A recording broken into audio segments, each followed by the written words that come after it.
Hello, everybody. This is all sorts of time. For those of you who hadn't seen the show before, what did you think? I know. For those of you also who have not seen the show before, tomorrow, starting at noon, on BBC America, Season 1 marathon culminating in the Orphan Black season finale at 9. All your friends are going to be talking about it. You know you want to watch it. That is one reason I'm super excited to be here tonight. I'm Jarett Wieselman from ET Online, and the woman I'm about to bring up is the incredibly talented, the multifaceted, the multifaceted Tatiana Maslany.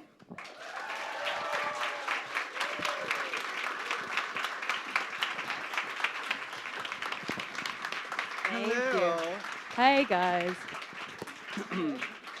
So first things first, you're not British. No, Canadian. So... Woohoo! Who's Canadian here? Anybody? Yeah, amazing. You All right. guys travel in groups, I've learned. Yeah, we do. So growing up in Canada, how did you first get into acting? I was a dancer when I was a kid, like 4 years old. So performing was always part of my life. I always wanted to be like on stage. I always wanted to be kind of the center of attention. So, when I started out, that's kind of, I think, why I gravitated towards acting. I started when I was about 9 doing community theater and musicals and kind of fell ass backwards into film and television. I don't know. Yeah, it just sort of happened. I was really fortunate to kind of get into it when they needed like little kids who could kind of talk and say lines. You know what I mean? And we're like reasonably, easy to manage. And it was only about 7 years ago that I moved to Toronto and I really kind of started to study the craft and understand what it meant to me and the sort of resonance that it has in the world and why it's important. When you did start to study, what kind of methods did you learn about? I did all kinds. I've done Meisner. I've done lots of like very technical scene study. I've done. I'm working with a teacher now who it's all about relaxation. It's all about animal work. It's all about personal revelation, human sort of just humanity, kind of bringing out our worst and most disgusting, ugly bits, or the things that we think are so ugly about us, but that really reveal our kind of universal humanity. So that sounds super wanky, but it's awesome. It's amazing. I love it. And I've trained in dance, and I've trained in voice work. I've done Alexander technique. I've done loads of different things. So. And you have a background also in improvisation, right? Yes. Yeah. I did improv for about 10 years professionally in a long form improv company, which is like we do hour-and-a-half long kind of one acts instead of like joke prov. So it's like, but we did have to do that, unfortunately. We did like bar shows sometimes, which are the worst. And you're wearing like a headset and you have to like sell your soul. But the long form was really amazing and like so good for creating characters. And I think that's where my love of characters really started to grow. If only you could find a role that required multiple characters. Yeah. I don't know. I'm still looking. Well, let's talk about that. Honestly, I'm not just saying this because you're sitting next to me and I have a microphone in my hand, but Orphan Black I am sitting next but to you you. are, but it still remains true that Orphan Black is one of the most exciting shows I feel like on the air right now. It's so brave and bold and risk-taking. And when you got the pilot script for the audition, what went through your mind when you saw what would be required of you for this character? I kind of ignorantly was just like, I want this. Like, I didn't think about the fact that, like, how do you do that? Or, like, what does that look like? Or is it possible? Or is it going to be really cheesy? Or is it going to be, like, just a gimmick and not kind of... But the thing was the writing was so strong. And the characters were so... Wow, I just did that thing that doctors do. The characters were so just well-developed and like complex and not just kind of like, and this is this archetype and then this archetype. It was like these, I would love to have watched a show about each and every one of the women that I've so fortunately been able to play in Orphan Black. And yeah, it was the writing and it was all of that that drew me to it. And of course, the like crazy challenge and kind of like, I don't know how it's possible to approach, doing it, but I was just hungry for it. I just wanted it. What was the audition for this show like? It was, I did like 3 kind of auditions for one of the creators, John Fawcett, and for the casting director, and it was just like me doing, I think, Sarah and Beth, a Beth scene, or Sarah as Beth scene, and then I think it was only in the like screen test that we brought out. I'm gonna spoil some stuff here. If you guys haven't seen it, Allison and Kasima, and so that was like a very surreal experience. 'Cause, yeah. For those of you who haven't seen it, currently where we are on the show, which is 1 episode before the finale, she's playing 6 different characters, maybe 7. We got a little taste at the end of. We don't know. There was someone with. Anytime you see a woman on Orphan Black from behind, you're like, "There's Tatiana again." Until she turns around, you don't actually know that it's a different actress who is in fact playing her. But I mean, in general, when you audition, is that a process you enjoy? Sometimes, yeah. There's sometimes, I'm sure everybody can relate to that. It's like sometimes you're so hungry and you just want to play in front of people and you don't care that the room feels scary or whatever. And then other times it's like walking in front of like a shooting range. Like it's like the scariest feeling and you just feel like you're gonna die. Like that's your body. I feel like your body actually goes into fight or flight sometimes. I had it before I came out here, like this kind of like, She punched shaking. me. Yeah, I did. I was like, I'm out of here. But yeah, like it's always scary. And I think auditioning gets easier as you do it, but then there's another level that gets scary. Mm-hmm. There's something else you're learning about or that you're afraid to do or that you have to do and you don't know if you can, at every stage in because I feel like acting's just a growing thing. It's just a living, breathing organism. I mean, you're always drawing from new experiences in your life, and you're always growing as a person, so you have to grow as an artist, Absolutely. For the room, are there any tricks or tips that you feel like you've learned about auditioning over the years, or is it honestly just step in front of the firing squad and see what happens? Yeah, I mean, I think it's different in every room you walk into. Some rooms feel so warm, and some rooms feel like you're literally doing like a test in school, and it's like, am I gonna get this right kind of thing.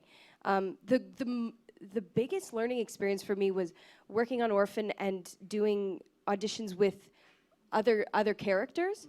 So actually being a reader, and I don't know if any of you guys have ever done readering, but it's like the greatest experience because it just demystifies the process of being in those rooms. And you really see how when somebody walks into the room, right away, their energy says it. The room changes, the lighting changes in the room because of who just walked in.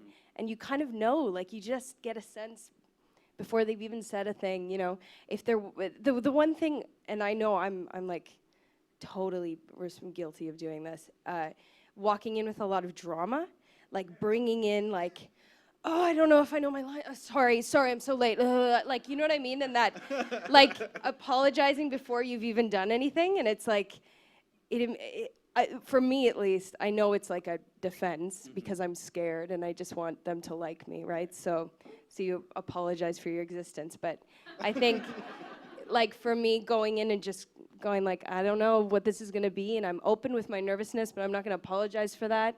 And I'm gonna go in with my fear, and I'm gonna go in with my excitement and my cockiness or my confidence or whatever, and just going in and being as honest as you can be with yourself in that room, then you're gonna do whatever. You're gonna do something. I don't know. But it'll be organic and honest. Yeah. Yeah. So let's go to the place where you've been organic and honest in front of the Orphan Black producers. They love you. They cast you.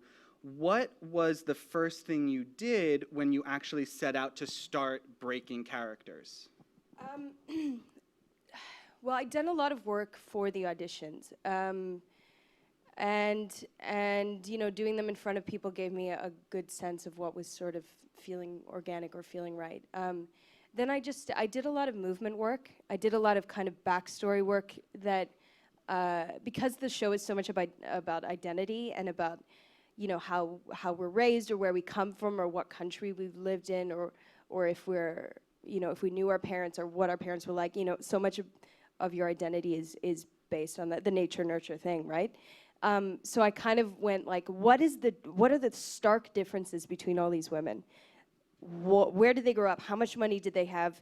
How do they see the world? You know, Cosima, one of the characters, is like a PhD student and hippy dippy, kind of like she like lives in a world where everything's fascinating to her.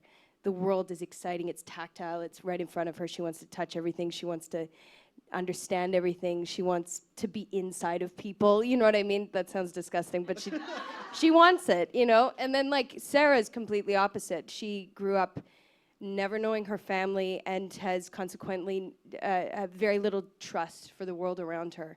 And so her defenses are, she's guarded and she's hiding a great deal of vulnerability because she's never been able to show that. It's just not been reinforced, you know?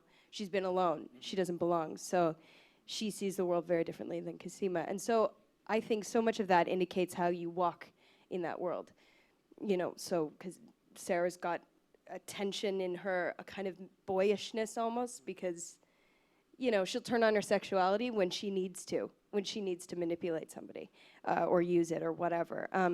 Whereas Cosima's like, she's in the world. She's like an organic thing inside of the world. And then Allison, there's like the soccer mom. Yeah. Some Allison fans, awesome. She's like a bit of a slow burn. Some people hated her. But I love her. She's uptight. I think she is terrified that her world's gonna fall apart. And so her rigidity is in her body. I think she was a ballet dancer. I think all of her habits come from ballet. And I think she still holds her butt this tight and her stomach in, you know, just because she's proper and she doesn't have any ill thoughts and she doesn't have any sexual feelings, and you know what I mean? She doesn't want you to know any of that. So that's a big long answer to a question maybe that was not. No, it's exactly what I was looking for, because it leads me to my next question, which is, in creating all of these characters, I mean, like we said, 6, maybe 7. If we walked into your apartment or wherever you're living while you're filming, does it look like a writer's room in the sense that there's whiteboards everywhere and character breakdowns? Like, do you need that for your process? Yeah, I think initially, especially when I had time, it was a lot of writing. It was a lot of like kind of brain work and research and books. I had loads of books that I read for all the characters and films that I watched. But then after that, it became just keeping it in my body and making it less so about an intellectual thing, because I just had to kind of trust all that was there, even though I didn't. I just had to work on trusting it, and dialect work as well, just trust that it was there and that whatever came out was the character's voice, and I didn't have to be perfect. It didn't have to be every vowel sound exactly right, because, you know, that's that's something to aspire to, but I just had to let go of that kind of thing. But for me, my room, my space looks like a disaster because it's just scripts everywhere, like, you know, sucks. I couldn't clean up, really. I didn't have a lot of time to tidy my apartment, so that's what it looks like. Only there was a second Tatiana. Yeah. When you are actually filming the show, what is important to you in terms of getting into a character? A lot of artists use music. Some that, like I know you do, use dance. Yeah. Talk a little bit about sort of what you do to become Cosima or Allison in terms of your physicality and brain space.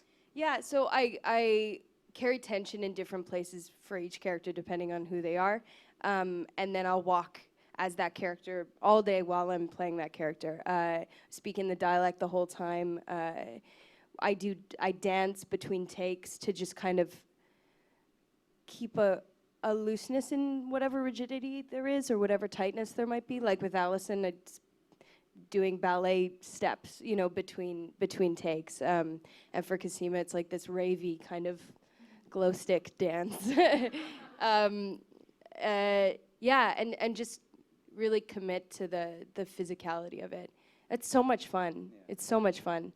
And like I said, they're all so well written that they just kind of, they inspire me in such a clear way. And I use playlists, like I use music, that it's really important to me. for those of you who haven't seen past episode 1, I apologize for the next question, but what is the playlist and the dance like for Helena? Just because I'm curious. I just want to know what kind of like crazy ass music you're listening to.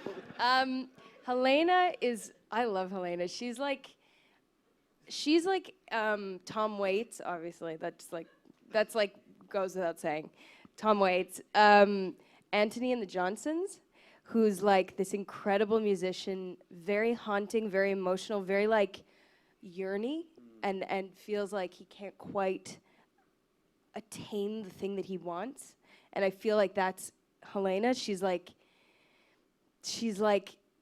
loves so deeply, but she doesn't know how to love. She's never been taught how to love. She's been taught how to kill. She's been taught how to push people's eyes in, or like, you know, she hasn't been taught social graces. She doesn't know any of the way the world is supposed to work.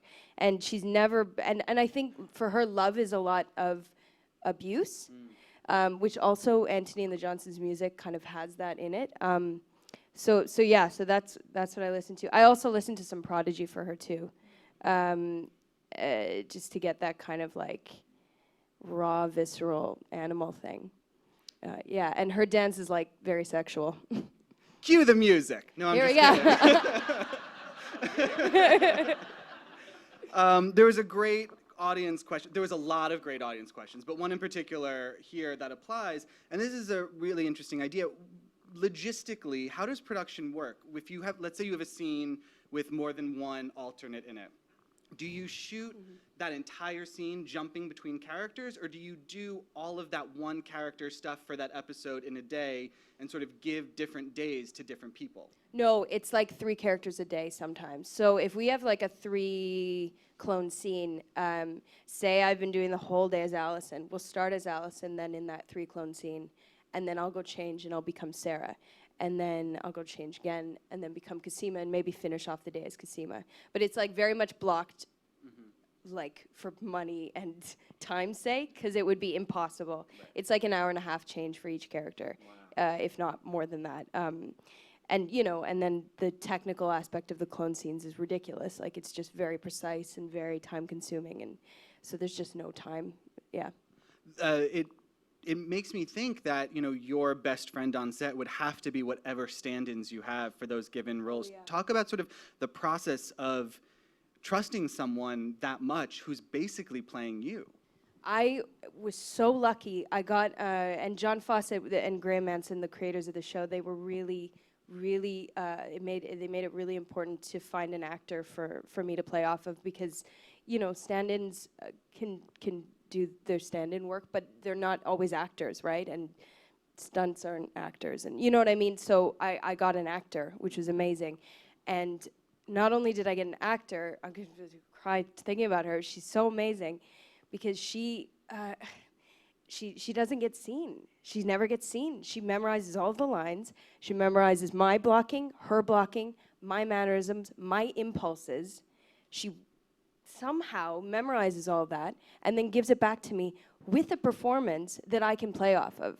So she's not in every clone scene, because, you know, if there's like a 3-person shot, it's just me doing it myself with like eye lines and an earpiece, an earbud. But when it's like an over the shoulder, that's Catherine, and she's doing Cosima's little hand things, and she's got Allison's posture, and she's doing the accents with me. And there were times on set where I was so tired and I just didn't know how I was going to get through the day, how I was going to remember my lines, how I was going to even just be there. And she would show up and give me everything. And it was like, I fell in love with her in episode 3, because we were doing this bar scene and she just woke me the bleep up. She just woke me up. She just was so there for me, and so giving of all of her energy and all of her work, and knew how tired I was, and just woke me up. And that's like the ultimate generosity as an actor. Incredibly generous. She's not here, but let's give it up for Catherine. Yeah, please. I think so. She's amazing, amazing. It makes me wonder, though, is any one clone more exhausting on you as an actor than another? Allison is exhausting sometimes, just because her physicality is so tight, and sometimes I just want to be like, you know what I mean? And her breathing is like up here as well, so it's harder for me to just kind of be tired and sink in. And Sarah's a lot easier to kind of be tired in. And also, we always happen to do Cosima long-winded scientific psychobabble at like 3 a.m. with like a computer screen, and I'm like not quite, can't even remember my own name, let alone all these lines. But you just go through with it, Does the order matter? Is it easier for you to play Helena last or Sarah first? It depends on who's driving the scene. Okay. If Sarah's driving the scene, then I want to start as her, because likely Helena's in response to her. But Helena's usually driving the scene if she's in a scene.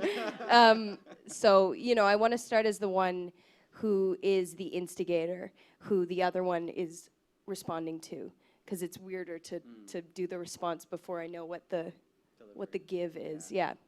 How much do you think your improv background played into your ability to create and react to all these different characters? I think it helped insanely, because when you're doing an improv show, you're on stage with nothing. You don't have props, you don't have costumes, you don't have a set. You create everything, and you create it through your tasking, or you create it through your imagination, or just seeing it, right? So that, I think, definitely helped with me being able to just look across the room and pretend that I was talking to a human being when I was just talking to an ex or a ball, And then also just the creating of the characters, because I'd had so much experience creating a character on the spot and committing to a physicality and committing to a worldview in the moment. It was easier when I had all that already for me, and I could, just sort of draw on it. Obviously, you did a miraculous job of maintaining your sanity during this process. I don't know about that. I think it would be very easy to sort of get lost in the clone of it all. Yeah. But when filming wrapped, what was the experience like? Because I know a lot of actors have trouble sort of letting go of a character. Yeah. You had to let go of like 6, maybe 7 characters that you've been playing for, such an extended period of time. What was like the decompression process like for you when filming on season 1 wrapped? I don't think, my brain was going constantly throughout the process. I don't think it stopped. It was hard for me to sleep, because I just had so many kind of arcs and different people in my head. So I literally, for the first 3 months, and we only shot for 4 months, I would sleep like that. And I'd be like switching characters in my sleep, and I could feel myself like being like, I know I'm Cosima, and now I'm Sarah. And I think that eventually slowed down, because I just got so tired. But by the very end, when we left, I was so sad to leave the characters. I fell in love with all of them, and I just wanted to explore them more, and we didn't know if we were gonna get a second season, and we somehow did halfway through showing our first season. Yeah, unbelievable. And yeah, I'm just so grateful that I get to go back and play some more. Absolutely. Who is the character you're most excited to revisit come season 2? Oh my God. I don't know, they're all gonna have shifted, I hope, in a way, and at the same time that scares me to think that, oh God, I wonder, will they still be there in me? I think Allison's gonna have some fun stuff coming up. She's such a nutcase. The writers really love writing for her, so I'm excited what they kind of pull out. But I think you and I had talked about this before, but what I feel like I would do nothing but obsess about is the fact that if the show continues on to continue to grow in popularity and have as many fans as it does and just, multiply, there could actually come a time where you're playing 57 characters.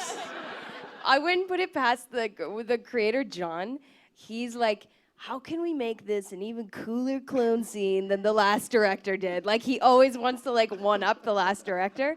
So there's some crazy shit that happens in episode 10 as far as clone scenes go. I don't know. I was like, it would be hilarious to do a Harlem Shake. I was like, that's a dated reference now, though, isn't it? No, but you could bring it back with that. I showed my age. Yes, you're 3 months old. Yeah, I am. But yeah, it would be fun to I don't know how many I don't know. That would be like a 43 out. That would be like a 43-week scene. That would take so much time. There was an amazing question from Twitter. Do you get paid more money for playing so many characters? No. Why not? No, I'm just... I don't know. Let's take it up with them. But you know... Oh, I keep doing this thing. Just do that. Perhaps there's a doctor in you for season 2. But this is something you and I were talking about before. The online experience, I think, I have been a fan of the show since day one. I know that a lot of my writer friends were also obsessed with the show and talking about the show. There's been this growth online, this sort of swell of support. How important do you feel having a social media presence is, given sort of how involved Twitter was with the word of mouth of the show? It's unbelievable. I mean, like I said, I feel like we would have been canceled after 2 episodes if people hadn't just been like talking about it and like debating about it and like forcing it down their friends' throats and like, you know, like hashtagging Clone Club and like all this stuff. You know what I mean? It's just such a cool community. And what was the question about? The importance of social media and you, because you've seen it. Very important. Yeah, it's crazy. It's nuts. I mean, yeah, I don't even know what we would be without it. Because I feel like sci-fi fans too are just so vocal, and to have like a platform in which they can like talk to Felix, like Jordan tweets during the show, and he like tweets little like cool quips and stuff about Felix, you know, and that's like exciting stuff. Like I know as a fan of everything, when I get a little piece of that thing, it's exciting, and I feel like that's what Twitter facilitates. Also, for the record, Jordan, who plays Felix, also not British. So not British. He's got like a southern weird accent, even though he's from like northern Toronto, or no, like he's like got this. Yeah, he's amazing. He's incredible, incredible. I love that. So this may sound a little strange, but actually a couple people, both in the room and online, asked me this. What is the key to having chemistry with yourself? Getting enough sleep. God, I don't know. Just, you know what I learned a lot, and I think in the first episode, I was very, you know, I was like, I'm doing a clone scene. And it got less and less like that. The more I stopped staring at myself, or like being like, look, I'm actually watching myself. You know what I mean? I started breathing in it more and like looking away, because that's what you do in real life. Or having personal moments, you know, just kind of pretending that it was another actor instead of a technical thing. I don't know. It was the big challenge for me, was staying present and staying spontaneous and alive while I was doing this really technical thing. It must have been difficult to sort of maintain your actorliness and your process and, you know, whatever you wanted to do, given, as you've said, how tired you were, how time-consuming this was. I mean, looking back on the experience of the first season, do you feel like you've learned anything through it that you wish you could tell yourself at the outset? Yeah, like just it's all gonna be okay, and like breathe. I think that's honestly the biggest thing I can say, like advice for anybody, is like breathe, because I was so excited I had the part, and I just wanted to do it justice, and I just went like, I was like, the accent's not right, this isn't right, da, da, da, da. Like I was just freaking myself out, and the more tired I got, the less I could control my performance, the less I could control my thoughts, the less I could control my voice, the less, and honestly, I think that's where the better stuff comes out, because then you're like an open vessel instead of something that's trying to create a certain product. And I love working in a spontaneous, kind of open, free way. And I felt like the tiredness actually facilitated that more, just because I wasn't muscling anything. Or I mean, I'm muscling, obviously I'm muscling, but like less muscling, less trying to get it right, or less trying to prove that I could do this. You know what I mean? Absolutely. The hair and the makeup on the show is also incredible. I mean, Casima's dreadlocks and Helena's whatever that is. Shakira wig. That's exactly what it is. Yeah. Never gonna watch The Voice the same now. But That's what I wish it looked like. I wish it was like Shakira's wig. How helpful or important to your process has it been to have physical market differences while playing these women? Yeah, that was like everything. The brilliant hair and makeup team are artists, are complete artists, and I could not have done it without them, and I couldn't do it in the future without them, because the kind of stuff they brought to the table, like the dreads, or like Casima's tattoos, or her nose ring, or Allison's bangs, like just these things that were like instant keys and changed my like how I looked at myself. And you know, so much of, we can't help but be affected by how people see us and how we see ourselves physically, aesthetically. You know what I mean? We're so aesthetically driven in our culture. And it's so much too about the psychology of the aesthetic informing or negating what's actually going on inside. That was really exciting to me. Yeah. You know, because Allison's hair is all like, there's not a thing out of place. But really inside, she's like, I'm totally screwed. I don't know I don't know what I'm doing. I don't think I'm a real person, all of this stuff. But on the exterior, we see this really put together person. And I just like that conflict. Absolutely. We're gonna take, I'm gonna read this audience question. Do you feel like any of the characters are like you, or which is most like you? Yeah, I think they're all like me. I think they're all a part of me. Like a little seed that I've kind of grown and elaborated and explored. Whether it's habits I have, or whether it's physicality that I have, or the way I stand or something, or the kind of, like Sarah, I understand her kind of visceral maternal instinct because I have two younger brothers who I would murder everybody for, you know what I mean? I would kill for them, and I feel like Sarah has that same kind of mama lion thing in her. Casima, I think, is probably the closest to me, physically, like sort of stuff-wise, like mannerism-wise, and also her kind of fascination with, I keep eating my microphone, with the world and with the people around her, and the way she's passionate about science is probably the way that I'm passionate about acting.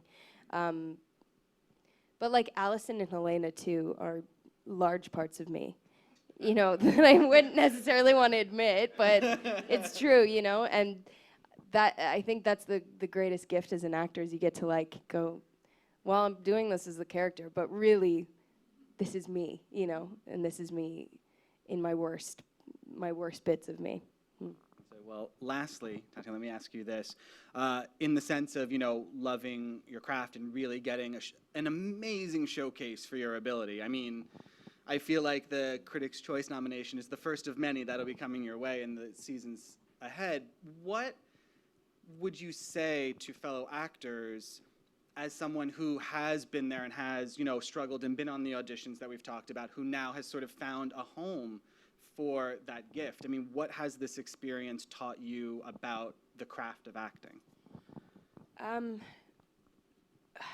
It's taught me a lot about different aspects of the industry even, you know, just sort of you never know. You just have no clue what's coming up. You have no clue what's going to be perfect for you. You have no clue what you're perfect for. Like, you just have to keep going at it. I mean, I've been doing it since I was 9. That's like 18 years. Which is a long time to, you know, be kind of bumping my head against a wall before. And I've done things that have gotten acclaim, and they're really great, and everybody's like wants to talk to me, and then they're gone, and somebody else comes up. You know what I mean? And that stuff is so fleeting, and you can't hang your hat on it. Mm-hmm. You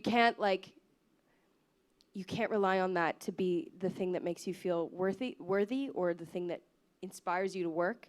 Because that stuff is so fleeting and so has nothing to do with you, actually. You know, it's about it girl or hot now or whatever. Just keep training and keep doing the work and keep loving the work and hate the work, because you will hate the work. And, you know, fall in love with acting by watching other people who you are inspired by. You know, Jenna Rollins was like a big inspiration for me. And Cassavetes films are like a huge inspiration for me. And anytime I'm like, I hate this and this is too hard and I don't know what I'm doing, I go back to that for inspiration. But as far as Orphan Black teaching me about acting, it was just I don't know. It's just gratitude, like, honestly, gratitude. I'm so lucky that I got that part. I'm so, so lucky. I don't know what I did, but I don't know. God, yeah. I don't know what to say, really. I just keep going at it, keep training. That's the thing, you know. And also live, like, have a life outside of it, because I think we can get so tunnel vision sometimes. And I think that's what, when I was working on this show, I was so tunnel vision on getting it right or whatever. And it was only until I was so exhausted that I let go control and had a life outside of it. And you know what I mean? And filled myself up in other ways that the work actually benefited from it. Absolutely. That was a weird answer. That was a tremendous answer and an excellent one to leave on. Thank you all so much for coming out. Thanks, you to guys. Tatiana. Thank you. Thank you to the SAG Foundation.